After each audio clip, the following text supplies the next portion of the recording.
ताडोबा अंधारी व्याघ्र प्रकल्पातला हा गंभीर प्रकार. T-114 वाघिणीला घेराव करून डझनभर जिप्सी उभ्या असल्याचा हा फोटो व्हायरल झाला. 17 मे रोजीच्या या फोटोनं प्रशासनही हादरून गेलं. आता उशिरानं डोळे उघडलेल्या ताडोबा अंधारी व्याघ्र प्रकल्पाच्या प्रशासनानं पर्यटक तसंच जिप्सी चालकांसाठी नवे नियम लागू केले. वाघिणीला घेरल्याप्रकरणी 10 जिप्सी, त्यांचे वाहनचालक आणि गाईड्सना 1 महिन्यासाठी निलंबित करण्यात आलाय. ताडोबा व्याघ्र प्रकल्प प्रशासनानं याआधी 15 जिप्सी, त्यांचे वाहनचालक आणि गाईड यांना निलंबित केलं होतं.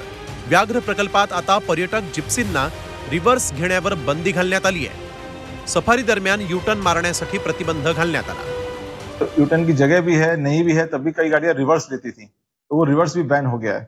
अभी वो टाइगर छूट भी जाएगा तो कोई उसमें वो रिवर्स या यूटर्न नहीं ले सकते, उनको आगे बढ़ना ही पड़ेगा, जिससे कि जो गाड़ियां जो इकट्ठी हो जाती थी एक जगह पर, उस पर हम उसको रोक लगा सके.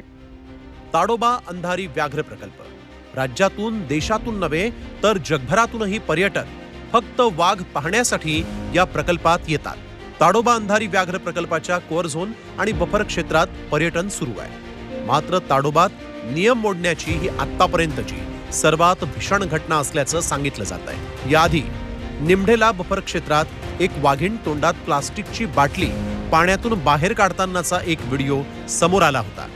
खरं तर ताडोबा सफारीत प्लास्टिक बॉटल्सना बंदी आहे, तरीही त्याची अंमलबजावणी होत नसल्याचंच या व्हिडिओतून दिसून आलं होतं. आताही पर्यटकांच्या गराड्यात ताडोबाची वाघीण सापडली.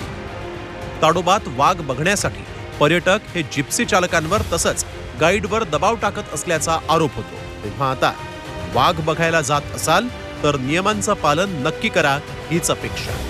आशिष अंबाडे, झी 24 तास, चंद्रपूर.